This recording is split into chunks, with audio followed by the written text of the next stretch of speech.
കുട്ടികൾക്ക് ബോൺവിറ്റ പോലെയുള്ള പാനീയങ്ങൾ നൽകുന്ന മാതാപിതാക്കൾ തീർച്ചയായും ശ്രദ്ധിക്കേണ്ട ഒരു വാർത്തയാണ് പങ്കുവെക്കുന്നത്. ബോൺവിറ്റ അടക്കം കുഞ്ഞുങ്ങൾക്ക് നൽകുന്ന ഇത്തരം പാനീയങ്ങൾ ആരോഗ്യ പാനീയങ്ങളുടെ പട്ടികയിൽ നിന്ന് ഒഴിവാക്കണമെന്നാണ് ദേശീയ ബാലാവകാശ കമ്മീഷൻ പറയുന്നത്. ബോൺവിറ്റയും സമാനമായ ഉൽപ്പന്നങ്ങളെയും ആരോഗ്യ പാനീയങ്ങളുടെ വിഭാഗത്തിൽ നിന്ന് നീക്കം ചെയ്യണമെന്ന് കേന്ദ്ര വാണിജ്യ വ്യവസായ മന്ത്രാലയം ഇ-കൊമേഴ്സ് പ്ലാറ്റ്ഫോമുകൾക്ക് നിർദ്ദേശം നൽകി കഴിഞ്ഞു. ആരോഗ്യം നൽകുന്ന എനർജി ഡ്രിങ്കുകൾ എന്ന് അവകാശപ്പെടുന്ന ഇത്തരം പൗഡറുകളിൽ ഉയർന്ന തോതിൽ പഞ്ചസാരയും കുട്ടികൾക്ക് ആരോഗ്യത്തിന് ഹാനികരമായ ചേരുവകളും അടങ്ങിയിട്ടുണ്ടെന്ന മാധ്യമ റിപ്പോർട്ടുകൾ പരിഗണിച്ചാണ് ദേശീയ ബാലാവകാശ കമ്മീഷന്റെ നടപടി.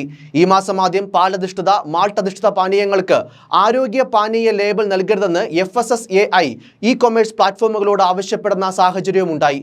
2006 ഭക്ഷണ സുരക്ഷ നിലവാരം സംബന്ധിച്ച FSS ചട്ടങ്ങളിലും food safety standards authority of ഇന്ത്യയുടെയും ബോൺവിറ്റ നിർമ്മാതാക്കളായ മോണ്ടലസ് ഇന്ത്യയുടെയും നിയമങ്ങളിലും ആരോഗ്യ പാനീയം എന്നതിന് പ്രത്യേക നിർവചനമില്ലെന്ന് ദേശീയ ബാലാവകാശ കമ്മീഷൻ കഴിഞ്ഞ ദിവസം നിരീക്ഷിച്ചിരുന്നു.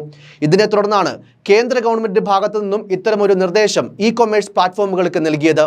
ഇത് സംബന്ധിച്ച് കഴിഞ്ഞ മാസം ബാലാവകാശ കമ്മീഷൻ അധ്യക്ഷ പ്രിയങ്ക കനുങ്കോ കേന്ദ്ര വാണിജ്യ വ്യവസായ മന്ത്രാലയത്തിന് കത്തെഴുതിയിരുന്നു. നടപടിയെടുക്കാൻ ആവശ്യപ്പെട്ട് ആരോഗ്യ മന്ത്രാലയത്തിനും കേന്ദ്ര ഇലക്ട്രോണിക്സ് IT മന്ത്രാലയത്തിനും കമ്മീഷൻ കത്തിന്റെ പകർപ്പുകളും അയച്ചു. ബോൺവിറ്റയെ ചുറ്റിപ്പറ്റിയുള്ള വിവാദം ആരംഭിക്കുന്നത് ഈ പൗഡറിനെ വിമർശിച്ചുകൊണ്ടുള്ള ഒരു വീഡിയോ യൂട്യൂബ് ചാനലിൽ വന്നതോടുകൂടിയാണ്.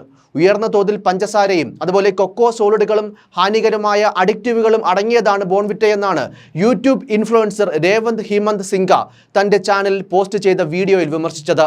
സംഗതി വൈറലായതോടെ ബോൺവിറ്റ നിർമ്മാതാക്കളായ മോണ്ടലസ് ഇന്ത്യ യൂട്യൂബർക്കെതിരെ വക്കീൽ നോട്ടീസ് അയച്ചു. തുടർന്ന് വീഡിയോ എല്ലാ പ്ലാറ്റ്ഫോമുകളിൽ നിന്നും രേവന്ത് നീക്കം ചെയ്യുകയായിരുന്നു. ഇതിനു മുൻപും കുഞ്ഞുങ്ങൾക്ക് നൽകുന്ന പല ഭക്ഷണ പദാർത്ഥങ്ങളിലും ഹാനികരമായ വസ്തുക്കളുടെ സാന്നിധ്യം കണ്ടെത്തിയിരുന്നു. വളർച്ച മെച്ചപ്പെടുത്താനും ബുദ്ധിവികാസത്തിനുമായി നൽകുന്ന പല പാനീയങ്ങളിലും സപ്ലിമെന്റ്സിലും കുഞ്ഞുങ്ങളുടെ ആരോഗ്യത്തിന് ഹാനികരമാകുന്ന പദാർത്ഥങ്ങളാണ് അടങ്ങിയിരിക്കുന്നത്. മുലപ്പാലിനോളം പോഷകഗുണമുള്ള ഒരു പാനീയവും ഇന്നേ വരെ ശാസ്ത്രജ്ഞർക്ക് പോലും വികസിപ്പിച്ചെടുക്കാൻ കഴിഞ്ഞിട്ടില്ല എന്നുള്ളതാണ് സത്യം. News desk, focus news TV.